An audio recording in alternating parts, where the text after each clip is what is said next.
Coming up on this special edition of Inside Pinellas, Army of One. The 2009 Atlantic hurricane season is underway. Are you prepared? We'll show you how one man's fight for preparedness just might win you over. And open house. We'll take you on a behind-the-scenes look at Hurricane Media Day in the Emergency Operations Center.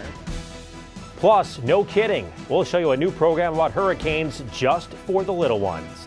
We'll have the latest on all those stories, a special hurricane edition of Pet Gazette, and our Pinellas planting segment straight ahead on this special hurricane edition of Inside Pinellas.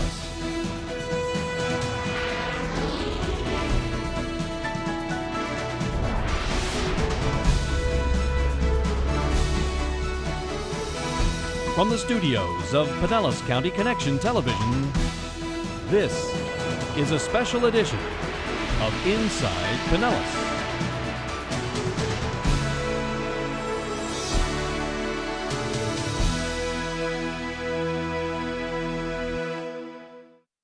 Hello and welcome to this special edition of Inside Pinellas. I'm Mark Romano. Well, it's summer and the 2009 Atlantic hurricane season is in full swing, and our program is all about surviving the storm. We begin with a look at information. How does the media get its information during a hurricane emergency? Well, some of it comes directly from emergency management personnel and the Emergency Operations Center, or EOC. Every year at the start of the season, Pinellas County Emergency Management, along with Pinellas County Communications, hosts an event designed to forge a strong relationship between emergency management and the media, so you get the information you need to know. Inside Pinellas reporter Libby Bowling takes us behind the scenes for Hurricane Media Day. Let's take a look back at the year 1935. 2009's Hurricane Media Day event began with a history lesson from the Great Depression. These were some very rough times for people. What happened was late in the summer, 1935, right at Labor Day, a storm formed off the East Coast. What happened was the storm eventually made landfall. The toll was enormous. 400 to 600 people were killed. $6 million in damages in 1935 dollars, which is now $92 million today.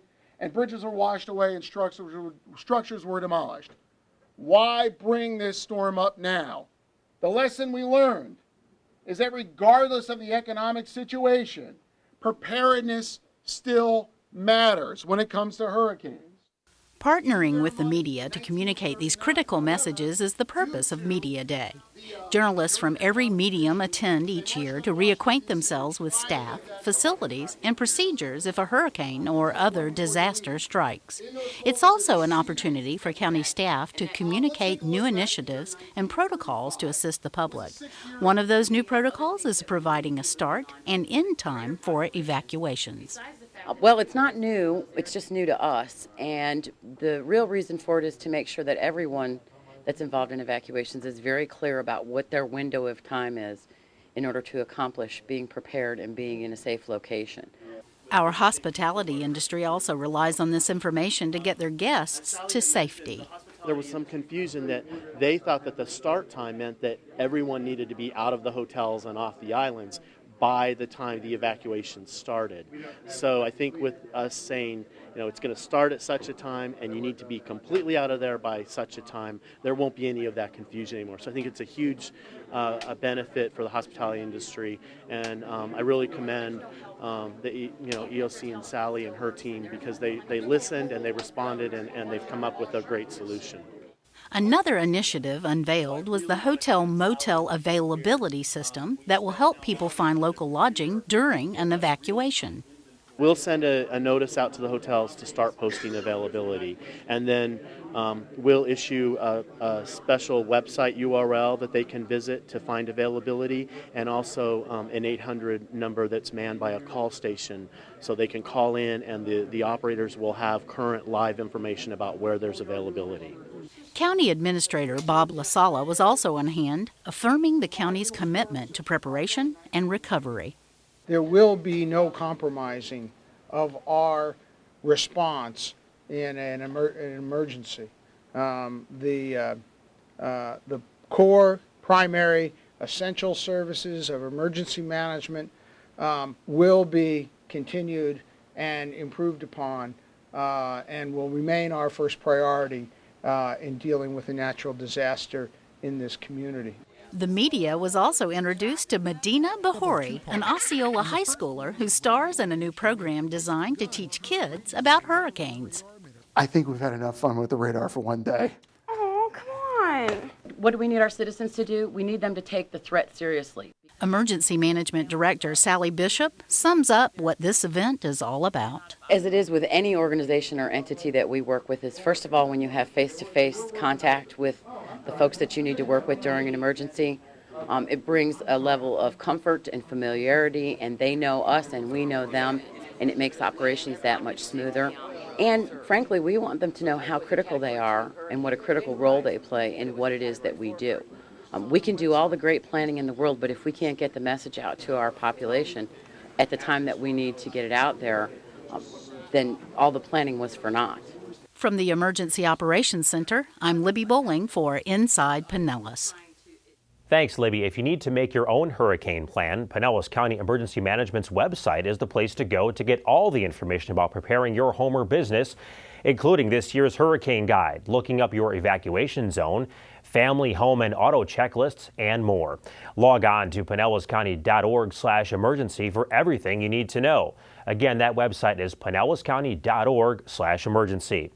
And if you're a hotel motel operator and need preparation information, log on to the Visit St. Petersburg Clearwater's official industry partners website at pinellascvb.com/storm for complete information, including a video of the 2009 Hurricane Preparedness Workshop for accommodations held in April. And stay tuned, we've got more about our newest hurricane program, Hurricanes for Kids, later on in the show.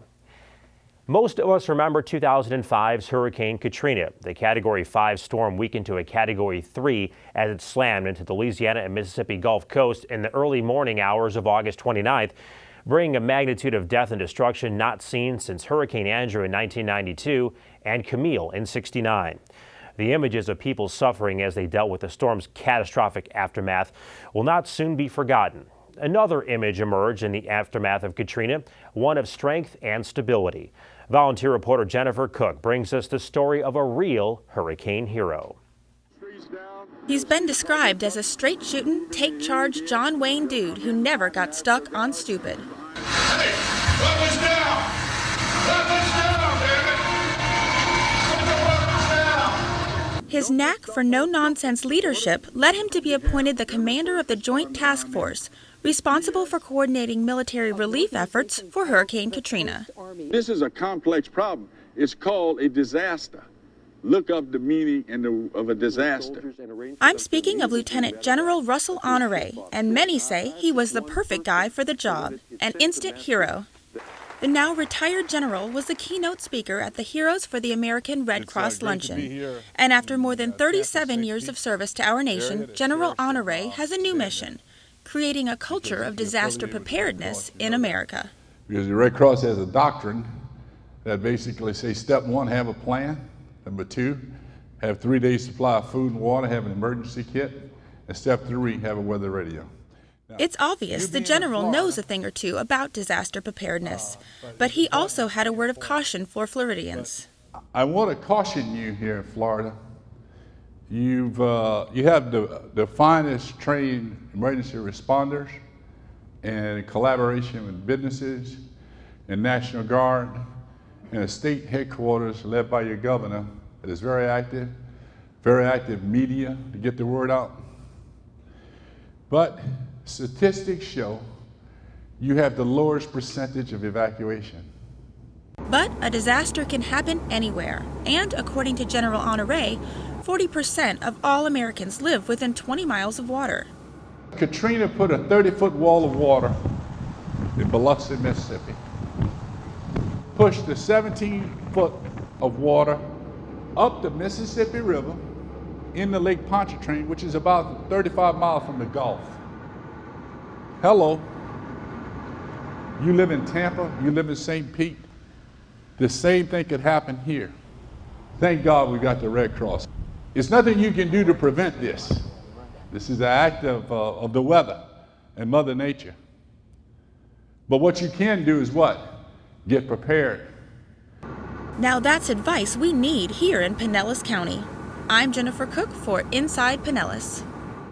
Thanks, Jennifer. If you'd like to see more of retired Lieutenant General Honore at the American Red Cross's Heroes Celebration, stay tuned to PCC TV.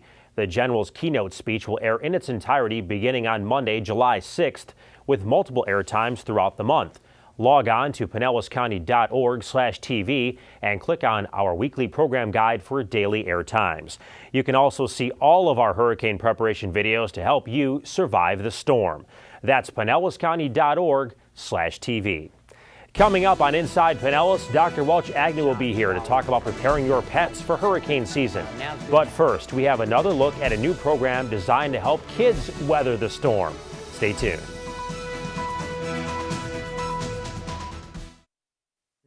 Hi, I'm County Commissioner Karen Seal, and I need to talk to you today about saving the lives of our elderly and disabled citizens. We live in a high-risk area.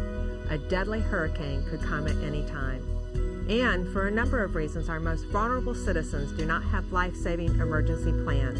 That includes those who are homebound, frail, visually or hearing impaired, physically disabled, or for any reason have difficulty understanding emergency information.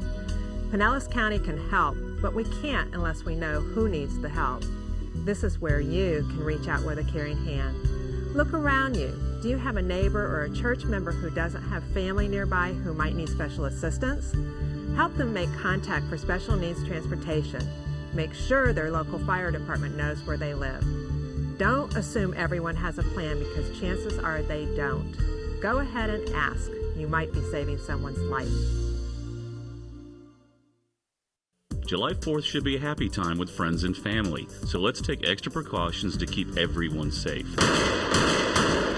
Shooting guns in the city is a crime. If you shoot a bullet into the air, it can seriously injure someone on its way down. Please remember that illegal fireworks cause serious injury every year. A good rule of thumb is if it blows up or goes up, it's illegal. Following fireworks laws and instructions should keep you and your loved ones out of harm's way. Let's celebrate safely and responsibly. Earlier in the program, we brought you a look at Hurricane Media Day from the Emergency Operations Center. Part of the event was the debut of a new hurricane program aimed at kids. Inside Pinellas reporter Tom Iovino brings us this look at hurricanes for kids. Hurricanes can be serious business. Adults living in hurricane-prone areas have a great number of things to be concerned about should a storm threaten. Will my house be safe? Do I have enough insurance? Is my family ready for a storm? While getting ready for a hurricane may seem like it would be just for adults, 1/5 of the residents of Pinellas County are under the age of 18. What will they do to get themselves ready for a storm, and how can they help build a family's plan? That's why Pinellas County Communications and Emergency Management Departments hit on the idea of producing a new video, Hurricanes for Kids, to reach out to the county's younger residents.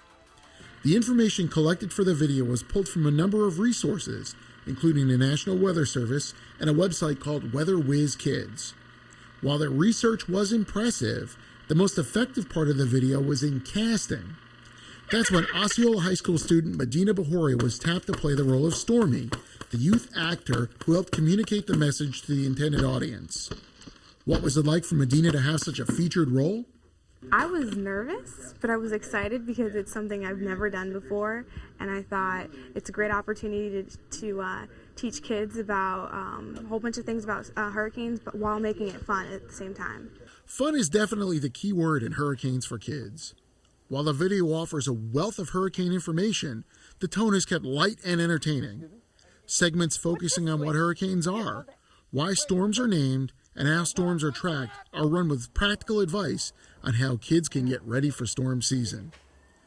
Why spend the time to educate younger residents in the first place? History has proven that campaigns targeted at children can prove very successful. Smokey the Bear and McGruff the Crime Dog have helped students learn the importance of preventing forest fires and taking a bite out of crime. The kids reached by this campaign will later grow up to become prepared residents, ready to face the hurricane threat wherever they live. For Inside Pinellas, I'm Tom Iovino. Thanks, Tom. Looks like a fun program. Hurricanes for Kids will air at kid-friendly times throughout hurricane season right here on PCC TV. Log on to pinellascounty.org/TV to see all of our hurricane preparation programs. Again, that's pinellascounty.org/TV. Still to come on this special hurricane edition of Inside Pinellas, we've got more hurricane preparation information for you. How to prepare your landscape. It's coming up in our Pinellas planting segment. But first, Dr. Welch Agnew is here to talk about preparing your pet. That's next. Your daughter here thinks you want to grow some trees. She takes after her father. This is wasting money. If you wait until it's fall, you can save 1,000 gallons of water a month. Save another 1,000 gallons doing the same with the washing machine. This low-flow shower head saves another 1,000 gallons of water. How did you get so smart? I read. For simple tips on how to save water, visit watermatters.org. This is a message from HUD, the U.S. Department of Housing and Urban Development. Can you afford your home loan? Could your mortgage payment increase in a few months to something you can't afford? Hi, I'm Ruby D. If you're not sure you can continue to make your mortgage payments, call a government-approved housing counselor in your community for free and confidential help. Keep your home. Know your loan. Call today. Call 877-HUD-1515. That's 877-HUD-1515 or go to HUD.gov.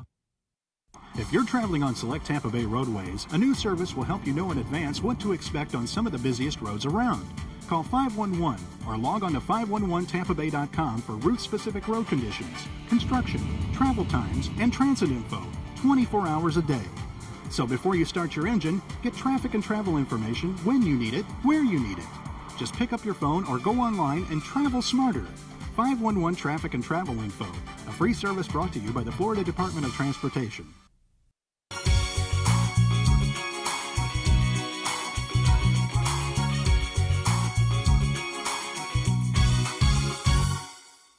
Welcome back to Inside Pinellas. It's time now for our special edition of Pet Gazette. In this segment, we want to answer your questions about preparing your pet for a hurricane.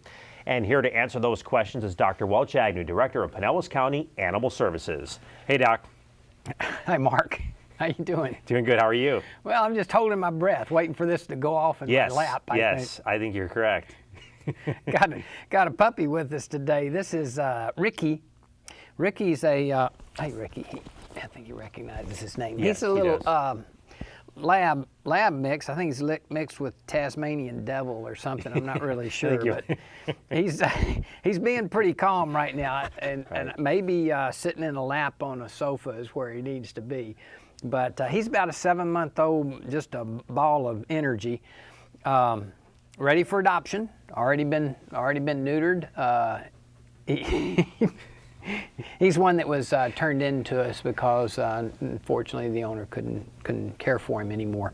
But just an example of one of the many that we have available for adoption, dogs and cats. And oh, by the way, this month we will be having special on adoptions. All adoptions are $20, and also rabies shots are $1 with purchase of county license. So now's a good time if you want to add a pet to the family.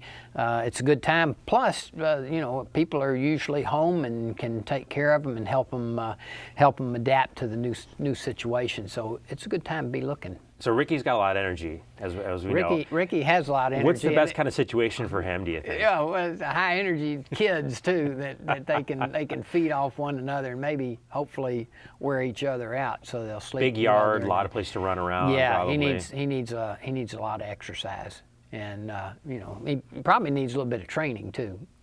So that would be a good thing. And he hasn't pulled you off the stage yet, so that's a good thing. Well, not yet. We still got a couple minutes in this segment. Yeah, I know. Though, I appreciate you mentioning that. So let's get to the question here real quick. Quick, yeah. We've got a great question from a horse owner today. Let's take a look. My name is Chelsea, and this is Sierra, and I'm from Largo. I was wondering what I should do with my horse when a hurricane comes towards Pinellas County. Well, that's a good question. Now, for her horse, yeah, that may be something different, but most horses are kept in stables that don't look very, very stable. This one looked pretty sturdy. Found out in Hurricane Andrew that horses do much better if left in large open areas with native vegetation. Found out that most of the horses' injuries occurred because they were kept in a barn or a stable that wasn't too stable, and were injured by flying debris. So what we have here in Pinellas County is at Walsingham Park, for a period of about 18 hours, from about 36 hours prior to landfall to 18 hours prior to landfall, we open up the park and people can bring their horses and actually turn them loose in the park, and they're allowed to roam free in the park for the passage of the storm. And horses tend to just kind of turn their rear ends to the storm and kind of watch it as it goes by, and really tolerate that pretty well, and they seem to be fairly safe in that type of environment. So that's available to horse owners. Again, we have to close at about 18 hours prior to landfall just so that the trailers can be moved to a secure area, because we don't want the trailers there because that can be flying debris as well. Turns out that the big problem is that people don't have transportation for their horses to get them there. So that's the main thing. Well, it's certainly timely advice with hurricane season upon us now, so yeah. We certainly appreciate it. Well, you're welcome. Thank you so much. And if you have a question for Pet Gazette, you can email us at insidepinellas@pinellascounty.org, or go to our website at pinellascounty.org/TV. And coming up next, Pam, it's hurricane season. Are there things I should be doing to prepare my landscape? There are a number of things that you should do, and I'll tell you all about it. Thanks, Pam. Stay with us. That's coming up on Pinellas Planting. I knew I needed help paying for college. I've always wanted to be a teacher. I used to make worksheets for my friends to do. No one ever wanted to come over. My guidance counselor told me about federal student aid, and my mom helped me fill out the free application. I got the grants and loans that made school possible. There is a way to pay for school. You just have to find it. My name is Caitlin. I'm going to be a special education teacher. I'm going to live my dream. Wish you could have more say in what's on TV? Well, now you can. Just log on to pinellascounty.org/TV and take on one of our web surveys. Tell us what you think. Take the PCC-TV survey at pinellascounty.org/TV. Pinellas County Connection TV. We're here to connect with you. You know, sometimes being an adult is overrated. You get a car, you get a job, you get an apartment, and you get the bills. I mean, by the time I pay my bills, who has money to go out? So I joined a carpool. Yeah, I know, a carpool, but it's not as lame as you think. In 1 year, I saved over $1,000 on gas, parking, and tolls. Plus, less wear and tear on my car. Ready? Oh, and one more thing. You get to make new friends. Now, what's so lame about that? Carpooling, the way to go. We're definitely saving money with a Florida-friendly yard because we're using less water. Definitely like saving money. The big difference since we've converted to a Florida-friendly yard is the beauty of it. It doesn't take us long to maintain it. In fact, we hardly do anything at all. It gives me more time to spend with my family. It's a time, work, and money saver, and that's a great thing. Florida-friendly landscaping can help you reduce your use of water. Learn more at watermatters.org.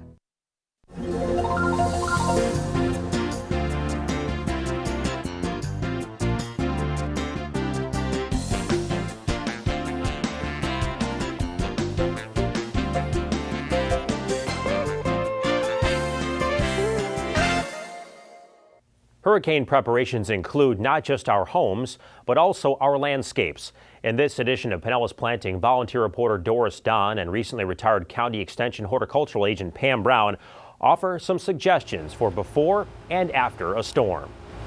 Hurricane season is upon us. We need to get our hurricane kits ready, but did you know that we need to prepare our landscapes as well? Joining me today is Pam Brown, retired extension agent. She's here to tell us what we need to know before the hurricane comes. Hi, Pam. Hi. Thanks for joining us, and tell us, I didn't know we need to prepare our landscapes like we do a hurricane kit. What do we need to know? Well, you need to look at your landscape critically. You need to have your trees evaluated, especially if they're hanging over structures. Okay. You want to make sure that it's not going to be a hazard in the wind. You want to make sure that you have a plan for things in your landscape, what you're going to do with with pots, containerized plants, yard art, that sort of thing. What's the most important things we need to do on our to-do list? I think probably the most important is trees, especially if you have large trees. You probably will want to get a certified arborist in to look at your trees and evaluate them. Now, how do we find a certified arborist? We'll put that on the website. There's a website you can go to and it will actually print out a list in your zip code of certified arborists. But when you do call arborists, you need to get several bids for any work that you're going to have done. Also, make sure they have and can show you their proof of liability insurance. If they get hurt on your property and they don't have liability insurance, then it becomes your problem. Oh, wow. So that's real important. And you want to make sure that you know that they're going to be doing a good job. So besides trees, what are the things do we need to prepare for our landscape? This, I think you need to have a plan. Okay. Think of your plan before the hurricane is coming. If you have a lot of containers, what are you going to do with them? If you don't have a place to bring them inside, maybe you can hide them or situate them behind a hedge that's close to a building. They might get a little more damage that way, but they won't become missiles in the wind. Yard art, things that you may just have out there can become real missiles. You'd be surprised what wind can pick up and move at great speed. Also, if you have large containers that you can't move, consider just turning them over. That will give them much less of a sail in the wind. Hoses, toys, anything that can be picked up is important to have a plan to what you're going to do with it. Now, after the storm, what do we need to know? If you have standing water, a lot of plants can't stand that. They die very quickly. Even if you have to trench to get that water away from your plants, that's really important. If you've had seawater come in, if you're on the coast, you want to irrigate with fresh water as soon as the water goes down to remove the salt from the soil. Salt-tolerant plants may not be tolerant of standing salt water on their roots. Well, that's good to know. And those are two really important things. And if you have a downed tree, you can probably have just any tree service come and take care of it. But if you have broken trees, you want to have arborists come. And beware of these guys that come around with a truck and a chainsaw, because they usually are not insured and they can sometimes cause more problems than fix things. That's true, that's true. Pam, is there anything else we need to know? There's lots more information that we can put on the website, and we'll have that available for all the viewers. Thanks, Pam. Make sure you're ready for this hurricane season. Get your kit ready, but don't forget your landscapes. Thanks for watching, and join us again for another edition of Pinellas Planting. Thanks, Doris. You can visit the Pinellas Planting portion of our website for more information on this edition's topic, as well as the things to do in the landscape calendar for this month. And as always, you can give the Pinellas County Extension Horticultural Line a call at 582-2110, or you can email your gardening questions to hort@pinellascounty.org. If you'd like to learn more about the stories we air on Inside Pinellas, or if you have any story ideas you'd like for us to cover, you can log on to our website at pinellascounty.org/TV, or you can send us an email to insidepinellas@pinellascounty.org. And that's it for this special hurricane edition of Inside Pinellas. Please take the time to prepare. Make sure you have a plan to survive the storm. Remember, it's everyone's responsibility. Stay tuned. In just a moment, we'll have an events calendar with ways to help you discover paradise in Pinellas. Keep it right here on PCC TV, your county connection.